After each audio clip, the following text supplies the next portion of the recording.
আসসালামু আলাইকুম প্রিয় দর্শক, অন্য মঞ্চের আলাপচারিতায় আপনাদের সকলকে আমন্ত্রণ জানাচ্ছি। আজকের এই মুহূর্তের আলোচনার বিষয়, ওয়াকারুজ্জামানকে কি আসিম মুনির বানাতে চাইছে আমেরিকা? একটি ভূ রাজনৈতিক বিশ্লেষণ। প্রথমেই একটি কথা বলে নিই, আমেরিকা যুক্তরাষ্ট্রের গোয়েন্দা প্রধান তুলসি গ্যাবার্ড সম্প্রতি বলেছেন, দেশে দেশে সরকার পতন তথা সরকার পরিবর্তনে তার দেশ আমেরিকা ইতিপূর্বে যা করে এসেছে সেটা আর ভবিষ্যতে হবে না। বর্তমান সরকার সেটা করবে না, কারণ এতে হাজার হাজার কোটি ডলার খরচ হয় বটে, কিন্তু কাজের কাজ কিছু হয় না। তুলসি গ্যাবার্ড আরও বলেছেন, এই কাজের ফলে বন্ধু তৈরির চেয়ে শত্রু তৈরি হয় বেশি। কিন্তু কথায় আছে, স্বভাব যায় একমাত্র মানুষ মরে গেলে, অর্থাৎ মানুষ মরে গেলেই স্বভাব যায়, বেঁচে থাকতে তার পুরনো স্বভাব ছাড়া যায় না। আমেরিকার ক্ষেত্রে এই কথাটাই আসল কথা। সাম্প্রতিক সময়ে আমাদের এই উপমহাদেশে পাকিস্তান, শ্রীলঙ্কা, বাংলাদেশ, নেপালে বিভিন্ন উপায়ে মৌজুদা সরকারের পতন ঘটিয়ে অন্য সরকার এসেছে। নেপালে অতি সম্প্রতি সেখানে যেভাবে চীনের পছন্দের অলি সরকারের পতন ঘটেছে, তার পেছনে আমেরিকার হাত আছে বলে বহু রাজনৈতিক বিশ্লেষক মত প্রকাশ করেছেন। একই কথা শ্রীলঙ্কার ক্ষেত্রে। শ্রীলঙ্কায় চীনের প্রভাব এতটাই বেড়ে গিয়েছিল, গোটাবায়া রাজাপক্ষের সময় যেভাবে একের পর এক বন্দর, ওই হাম্বানটোটা এবং জমি বিভিন্ন জায়গার দীর্ঘমেয়াদী লিজে চীনকে দেয়া হচ্ছিল, তাতে ইন্দো প্যাসিফিকে আমেরিকার প্রভাব লোপ পাওয়ার আশঙ্কা চেপে বসছিল। অতএব 2022-এ গণ অভ্যুত্থানে পতন ঘটল রাজাপক্ষের সরকারের। এরপর পাকিস্তানে ইমরান খান সরকারের পতন 2023 সালে। এখানে একটু ভিন্ন পদ্ধতি। সংসদে নির্বাচনে বিপুল অঙ্কের ডলার ছড়িয়ে, মানে ঘুষ দিয়ে দলবদল ঘটিয়ে সাংসদ কেনাবেচা করে পতন ঘটানো হলো ইমরান খানের সরকারের। তারপর বাংলাদেশ 2024 সালে শেখ হাসিনার গায়ে ফ্যাসিস্ট তকমা লাগিয়ে গণ অভ্যুত্থানের নামে মহা ষড়যন্ত্রের মাধ্যমে পতন ঘটানো হলো শেখ হাসিনার। আর আগেই তো বলেছি নেপালের অতি সাম্প্রতিক অভ্যুত্থানের কথা। সব ক্ষেত্রেই দেখবেন প্যাটার্ন মোটামুটি এক। শ্রীলঙ্কা এবং নেপালের পূর্বতন সরকার আমেরিকার ঘাড়ে প্রকাশ্যে দোষ চাপিয়ে কোনো বিবৃতি দেয়নি বটে, তবে আড়ালে আবডালে বুঝিয়ে দিয়েছে। কারণ একটি বিষয় এই চারটি দেশে অদ্ভুত মিল, সবখানেই সেনাবাহিনী সরকারের পক্ষে দাঁড়ায়নি এবং কোথাও কোথাও বিরুদ্ধে চলে গেছে, সমর্থন দিয়েছে সরকারের বিরুদ্ধ পক্ষকে। পাকিস্তান ও বাংলাদেশের পদচ্যুত সরকারের পক্ষ থেকে যথাক্রমে ইমরান খান এবং শেখ হাসিনা তাদের পতনের পরপরই অভিযুক্ত করেছেন মার্কিন যুক্তরাষ্ট্রকে। বলেছেন তাদের বিরুদ্ধে ষড়যন্ত্র করেছে আমেরিকা। এই যে সরকার পতনের নির্দিষ্ট একটা প্যাটার্ন, এর পেছনে আমেরিকার একটা সুদূর প্রসারী পরিকল্পনা আছে।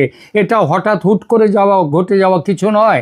তুলসি গ্যাবার্ড যাই বলুন না কেন, গণতন্ত্র নিয়ে যতই চিৎকার করুক না কেন আমেরিকা, তারা যে গণতন্ত্রের সবচেয়ে বড় শত্রু এবং বিশ্বজোড়া নিজেদের প্রভাব অক্ষুণ্ণ রাখতে তারা যে যা খুশি করতে পারে, সেটা ডেমোক্র্যাটদের আমলে যেমন ছিল, রিপাবলিকানদের এই ট্রাম্পের আমলেও তা থেকে খুব একটা কিন্তু পাল্টায়নি। বড়জোর একটু আধটু ওই প্রসাধনীর চেয়ে পরিবর্তন, মানে কসমেটিক চেঞ্জ হয়েছে, তার বেশি নয়। এই প্রেক্ষিতে উঠে আসছে পাকিস্তানের আসিম মুনিরের সঙ্গে বাংলাদেশের সেনাপ্রধান ওয়াকারুজ্জামানের নাম। ইমরান খানের পদচ্যুতির সময় অর্থাৎ 2022 সালের 10ই এপ্রিলে পাকিস্তানের সেনাপ্রধান ছিলেন জেনারেল কামার জাভেদ বাজওয়া। আসিম মুনির সেনাপ্রধান ছিল না, কিন্তু he was the general in waiting. তিনি পরবর্তী জেনারেল হবেন বলে একেবারে সব কিছু ঠিক। 22শে নভেম্বর 2022-এ বাজওয়া পদত্যাগের দিন আসিম মুনির সেই দিনই ক্ষমতা গ্রহণ করেন। পাকিস্তানি বিশ্লেষকদের মতে সেনাপ্রধান হিসেবে ক্ষমতা গ্রহণ না করলেও জেনারেল বাজওয়ার তার দ্বিতীয় মেয়াদের শেষ বছরটিতে আসিম মুনির ছিলেন ডিফ্যাক্টো জেনারেল, ডিফ্যাক্টো সেনাপ্রধান। আমেরিকার পছন্দের পাত্র হয়ে গিয়েছিলেন আসিম মুনির, তার মাধ্যমে পরবর্তী পর্যায়ে চলেছে। কেন অপছন্দের পাত্র হয়ে যান ইমরান খান? ইমরান খান তার সরকারের পতনকে সরাসরি মার্কিন ষড়যন্ত্র বা ইউএস কনস্পিরেসি বলে অভিযোগ করেছেন, যদিও আমেরিকা যথারীতি এই অভিযোগ অস্বীকার করেছেন। কিন্তু আন্তর্জাতিক সম্পর্ক বিশ্লেষকদের মতে ইমরান খানের সরকারের প্রতি আমেরিকার অসন্তুষ্টির বেশ কিছু কারণ ছিল, যা তার পতনের মূলে। কারণগুলো কি? প্রথমত, ইউক্রেন রাশিয়া যুদ্ধকে কেন্দ্র করে নিরপেক্ষ থাকার নীতি এবং মস্কো সফর। ইউক্রেনে রাশিয়ার আক্রমণের ফেব্রুয়ারি 2022-এর সেই দিনে ইমরান খান মস্কোতে গিয়েছিলেন এবং প্রেসিডেন্ট ভ্লাদিমির পুতিনের সঙ্গে বৈঠক করেছিলেন। এই পদক্ষেপকে আমেরিকা এবং পশ্চিমের দেশগুলো ভালোভাবে দেখেনি। ইমরান খান এই সংঘাতের বিষয়ে পাকিস্তানকে নিরপেক্ষ অবস্থানে রাখার চেষ্টা করেছিলেন এবং পশ্চিমের দেশগুলোর চাপে রাশিয়ার নিন্দা করতে অস্বীকার করেন। এটি আমেরিকার ভূ রাজনৈতিক স্বার্থের সঙ্গে সাংঘর্ষিক ছিল। দ্বিতীয়ত, ইমরান খানের আমলে চীনের সঙ্গে পাকিস্তানের সম্পর্ক আরও ঘনিষ্ঠ হয়, বিশেষ করে সিপিইসি প্রকল্প নিয়ে এই ঘনিষ্ঠতা আমেরিকার পছন্দ ছিল না। তৃতীয়ত, ভারতের প্রতি নরম সুর। ইমরান খান ক্ষমতা গ্রহণের পর ভারতের সাথে সম্পর্ক স্বাভাবিক করার চেষ্টা করেছিলেন, এটা আমেরিকার অপছন্দ। ভারত পাকিস্তান যদি শত্রু হয়ে থাকে সেইটাই আমেরিকার লাভ, আমেরিকা সেইটাই চায়। বেশি করে অস্ত্র বিক্রি হবে আর যুদ্ধে ব্যস্ত থাকলেও অর্থনৈতিক উন্নতি হবে না, এই সব ব্যাপার। ইমরানের স্বাধীন পররাষ্ট্রনীতি আমেরিকার কাছে চ্যালেঞ্জ মনে হয়েছিল, যেখানে পাকিস্তান আর আমেরিকার আজ্ঞাবহ মিত্র হিসেবে কাজ করতে রাজি ছিল না। চতুর্থত, ইমরান খান প্রকাশ্যে আমেরিকার সাথে পাকিস্তানের সম্পর্ককে মালিক এবং ভৃত্যের মতো বলে বর্ণনা করেছিলেন এবং আফগান যুদ্ধে আমেরিকার পক্ষ নেয়ার জন্য পাকিস্তানের অতীত নেতাদের কঠোর সমালোচনা করেছিলেন। ইমরান খানের পররাষ্ট্রনীতির মূল কথা ছিল পাকিস্তানের স্বার্থকে অগ্রাধিকার দেয়া এবং মার্কিন চাপকে প্রত্যাখ্যান করা। ইমরান খান এই জন্যই বলেছিলেন তার সরকারের পতনের মূল কারণ ছিল একটি গোপন কূটনৈতিক তারবার্তা, যেটাকে বলা হয় সাইফার। এই সাইফারে উল্লেখ করা হয়েছিল যে ইউক্রেন ইস্যুতে ইমরানের ভূমিকার জন্য পাকিস্তানের বিরুদ্ধে ব্যবস্থা নেওয়া হবে বলে শাসিয়েছিল আমেরিকার বাইডেন সরকার।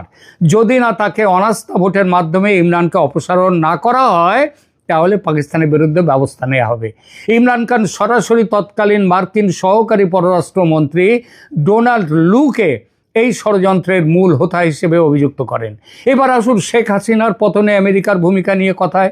শেখ হাসিনার বিরুদ্ধে আমেরিকার অবস্থানের কারণ হিসেবে শেখ হাসিনার নিজের মুখে অভিযোগ সেন্ট মার্টিনস দ্বীপ আমেরিকাকে দেয়া, বাংলাদেশে মার্কিন সামরিক ঘাঁটি তৈরি করতে দেয়া, এর সঙ্গে যোগ করুন ভারতের সঙ্গে হাসিনার সুসম্পর্ক তৈরি, এবং তার সঙ্গে আবার যোগ করুন যে অনেকেই বলেন শেখ হাসিনা নাকি ভারতের কাছে বিক্রি হয়ে গিয়েছিলেন, কিন্তু ভারতের সাথে শেখ হাসিনার যে ব্যবসায়িক বা বাণিজ্যিক সম্পর্ক তার বহুগুণ বেশি সম্পর্ক ছিল চীনের সঙ্গে। চীনের কাছ থেকে যুদ্ধাস্ত্র ক্রয় এবং চীনের সঙ্গে অতি সদ্ভাব, এটা আমেরিকার পছন্দ ছিল না। এর সঙ্গে দেখুন যে রাশিয়ার সঙ্গে ঠিক এই সময় পারমাণবিক বিদ্যুৎ কেন্দ্র স্থাপনের চুক্তি করলেন শেখ হাসিনা। মানে শেখ হাসিনা চেয়েছিলেন উনি কারোর এক পক্ষের সাথে থাকবেন না, উনি সবাইকে সবার থেকে সমদূরত্ব এবং বাংলাদেশের পক্ষে যেটা ভালো সেইটা চান। ইমরানের মতনই স্বাধীন পররাষ্ট্রনীতি। সব মিলিয়ে ঠিক ইমরান খানের ক্ষেত্রে আমেরিকার যা হয়েছিল, যে সব অভিযোগ ছিল, এখানেও ঠিক তাই। এবং পরিকল্পনা বাস্তবায়নের ব্যাপারটাও একই রকম।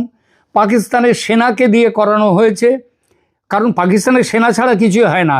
এখানে বাংলাদেশেও ওয়াকারুজ্জামানকে দিয়ে করানো হয়েছে, যারা ওয়াকারকে মধ্যপন্থী, নিরপেক্ষ ইত্যাদি উপাধিতে ভূষিত করছেন, তারা মনে রাখবেন আসিম মুনিরের পাশে আমেরিকা এখন প্রকাশ্যে পাহাড়ের মতো শক্ত হয়ে দাঁড়িয়ে পড়েছে। ভবিষ্যতে আসিম মুনিরের বিরুদ্ধে কোনো আদালতে কোনো অভিযোগ তোলা যাবে না, এই মর্মে পাকিস্তানি সংসদে প্রস্তাব পাশ হয়ে গিয়েছে কয়েকদিন আগে। এছাড়া সেনাবাহিনীর চিফ অফ ডিফেন্স স্টাফ পদে আসিম মুনিরের নিয়োগ হয়েছে এবং তার নিয়োগের পর তিনি আগামী 1 দশক পাকিস্তানের সর্বময় কর্তৃত্বের অধিকারী হয়ে থাকবেন। একই উপহার তৈরি এবং একই পরিকল্পনা তৈরি ওয়াকারুজ্জামানকে নিয়েও আমেরিকার।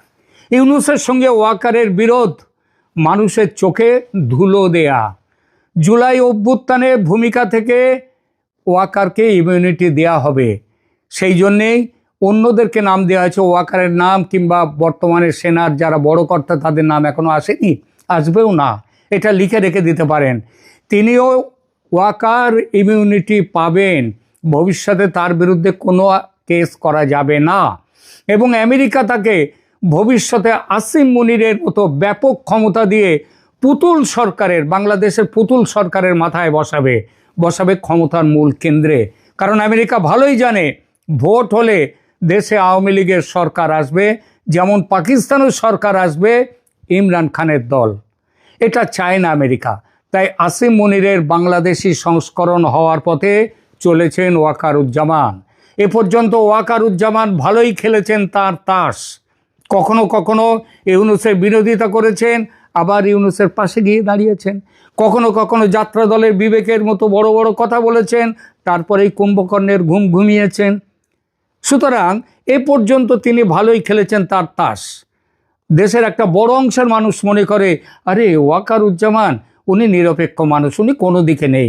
ওয়াকারুজ্জামান নিরপেক্ষ নয়, ওয়াকারুজ্জামান আমেরিকার হাতের, আমেরিকার সেই যেটাকে বলেছেন ইমরান খান না মালিকার ভৃত্য, সেই জায়গায় ওয়াকারুজ্জামান। পাকিস্তানের ক্ষেত্রে একটা জিনিস ছিল না যেটা বাংলাদেশের ক্ষেত্রে আছে, এবং পাকিস্তানে যেটা করতে পেরেছে, কারণ দেখবেন চীন খুব একটা এই সমস্ত অন্য দেশের পররাষ্ট্র অভ্যন্তরীণ নীতির ব্যাপারে চীন খুব একটা মাথা ঘামায় না। এই যে দেখুন ভারত পাকিস্তানের যুদ্ধ হলো 1971, চীন কিচ্ছু বলেনি, চীন চুপচাপ বসেছিল। তাদের যেটা দখল করবার তিব্বত দখল করবে, তারা নিজেদের এলাকা বাড়াবে, কিন্তু অন্যের জন্য নাক গলানোটা সরাসরি তারা নাক গলায় না। কিন্তু ভারতের ক্ষেত্রে, সেই জন্য পাকিস্তানের ক্ষেত্রে খুব সহজ হয়ে গিয়েছিল আমেরিকার এইভাবে এগিয়ে যাওয়াটা। বাংলাদেশের ক্ষেত্রে এটা হতে পারবে না, কারণ ভারতের ভূমিকা। আমেরিকার পরিকল্পনায় বড় বাধা এখন ভারত। এখন আবার ভারতের সঙ্গে প্রত্যক্ষ সহযোগিতায় এসেছে রাশিয়া আসার ফলে এখন ট্রাম্পের মাথার উপরে আকাশ ভেঙে পড়েছে। চীনকেও বাধ্য হয়ে হাত মেলাতে হবে ভারত এবং রাশিয়ার সাথে। সুতরাং যত সহজে পাকিস্তানে আসিম মুনিরকে ক্ষমতার কেন্দ্রে বসানো গেছে, ওয়াকারুজ্জামানকে সেটা যাবে না, ভারত সেটাও হতে দেবে না। এইখানেই ফারাকটা। আমেরিকা যতই চাক ওয়াকারকে আসিম মুনিরের জায়গায় নিয়ে যাওয়া, সেটা এখানে সহজ হবে না। হাসিনা, পুতিন, মোদি একসাথে বসেছেন, এটা সত্যি কিনা?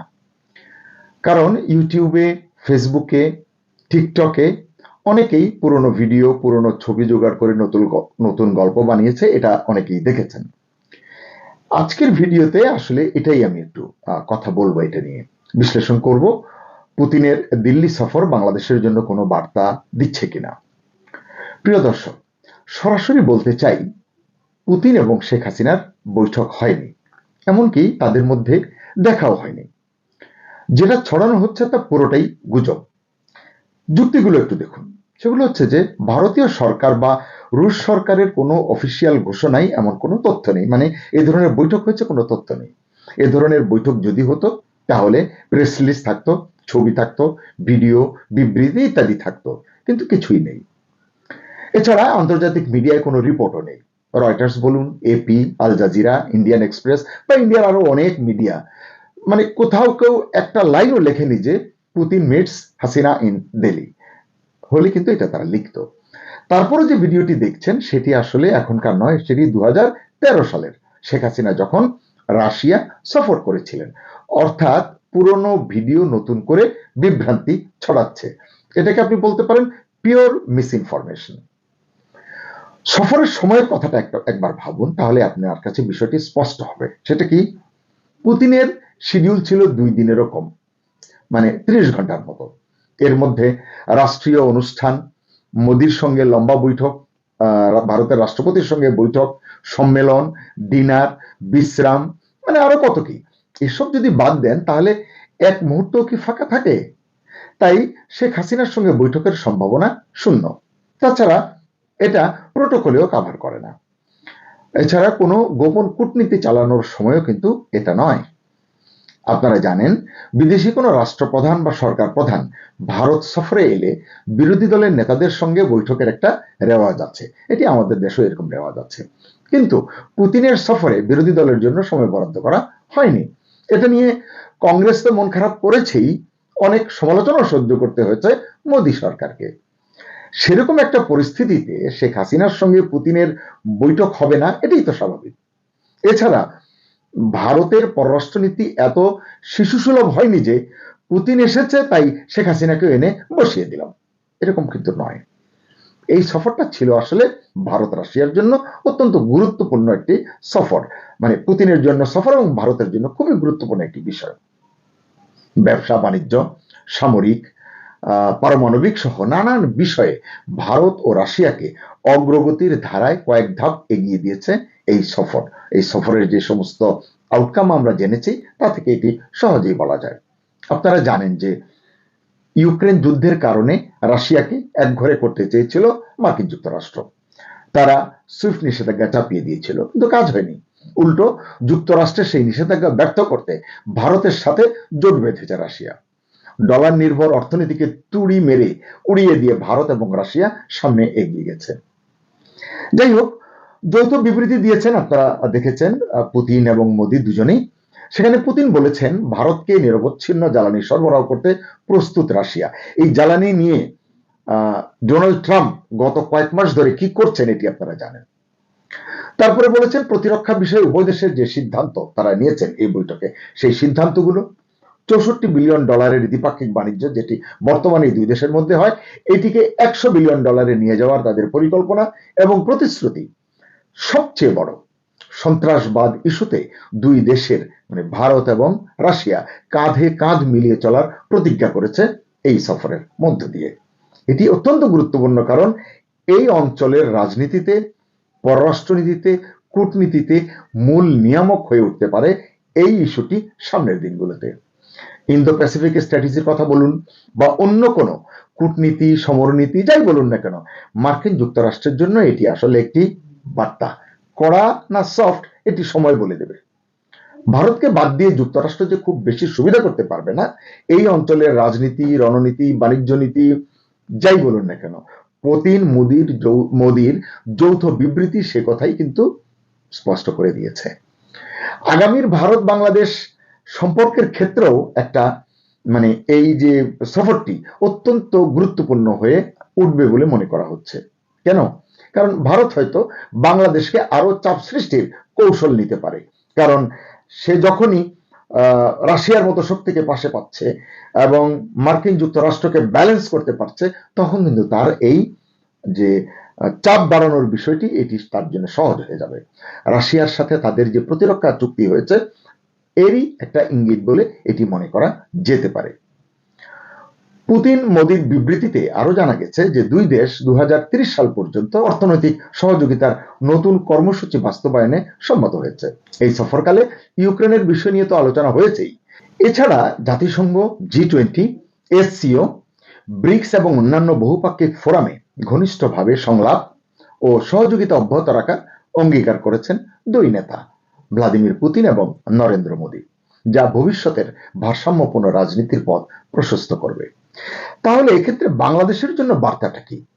এই সফরে শেখ হাসিনার সঙ্গে বৈঠক না হলেও ভারত রাশিয়ার সম্পর্ক যে শক্ত হয়েছে, সম্পর্ক তো ভালো ছিল, এটি যে আরো শক্ত হয়েছে, এতে বাংলাদেশের উপর কোনো প্রভাব পড়বে কিনা এটি আসলে এখন মুখ্য প্রশ্ন হতে পারে। এর উত্তর হচ্ছে নো ডাউট প্রভাব পড়বে। কি পড়বে? ভারত এখনকার চাইতে আরো বেশি অ্যাসার্টিভ হবে। যেহেতু ভারত এখন রাশিয়া, যুক্তরাষ্ট্র দুই দিকেই খেলছে, ওই যে ভারসাম্যের কথা যেটি বলছিলাম, তারা বাংলাদেশকে তাদের কৌশলের ভেতরে আরো টেনে আনতে চাইবে। বাংলাদেশকে নিয়ে ভারতের যে চিন্তা রয়েছে এটি তারা সময়ের সাথে সাথে আরো বেশি প্রকাশ করবে, এটি মনে করছেন অনেক কূটনীতিক। এটি বর্তমান সরকারের জন্য, অন্তর্বর্তী সরকারের জন্য কতটা সহনীয় হবে সেটি কিন্তু একটি বিরাট প্রশ্ন। একইভাবে রাশিয়ার ভূমিকাও পরোক্ষভাবে বাড়তে পারে বাংলাদেশের উপরে, কারণ ভারত রাশিয়ার মিলিত অবস্থান দক্ষিণ এশিয়ার সব হিসাব পাল্টে দিতে পারে। আগেও যে বললাম যে সন্ত্রাসবাদ ইস্যুতে ভারত রাশিয়ার যৌথ অবস্থান বাংলাদেশের উপর নজর বাড়াবে, এতে কোনো সন্দেহ নেই। এটা খুবই গুরুত্বপূর্ণ, কারণ দুই দেশই এই বার্তাটি দিয়েছে সন্ত্রাস মোকাবিলায় তারা এক হবে, একসঙ্গে কাজ করবে। আর এখনকার বাংলাদেশের জন্য এটা কত প্রয়োজন তা সকলের কাছেই পরিষ্কার। আমি এই বিষয়টি তার বাড়তি কথা বললাম না। পুতিন মোদির যৌথ ঘোষণা তাই দক্ষিণ এশিয়ার ভূরাজনীতির জন্য একটি নতুন সিগন্যাল। এটাই বাংলাদেশের জন্য বড় বিষয়। তবে বলার অপেক্ষা রাখে না, পুতিনের দিল্লি সফরে অনেক সতর্ক হয়েছে আমেরিকা। তেল কূটনীতি, শুল্ক সংশয়ের মধ্যেই পুতিনের দিল্লি পৌঁছানোর আগেই ভারতের সঙ্গে বাণিজ্য সম্পর্ক জিইয়ে রাখতে লকহিড মার্টিনের তৈরি 24টি MH-60R সিহক হেলিকপ্টারের জন্য ভারত এবং যুক্তরাষ্ট্রের মধ্যে একটি নতুন প্রতিরক্ষা চুক্তি স্বাক্ষর করেছে আমেরিকা। শুধু তাই নয়, তড়িঘড়ি ভারতে বাণিজ্য দূত পাঠাচ্ছেন ট্রাম্প। আগামী সপ্তাহে মার্কিন ডেপুটি বাণিজ্য প্রতিনিধি রিক সুইটজারের নেতৃত্বে একটি দল আসবে ভারতে। আসল কথা হলো, ভারত এবং রাশিয়ার বন্ধুত্ব দেখে আমেরিকাও ভারতের সাথে বন্ধুত্ব হারাতে নারাজ। মাঝখানে যেটুকু হয়েছিল এটি তারা কাভার করে সামনে এগোতে চায়। আমেরিকার কাছে বাংলাদেশের চেয়ে ভারতই যে বেশি গুরুত্বপূর্ণ তার সামনের দিনগুলোতে আরো স্পষ্ট হয়ে উঠবে, এতে কোনো সন্দেহ নেই। সকলকে ধন্যবাদ। আল্লাহ হাফেজ।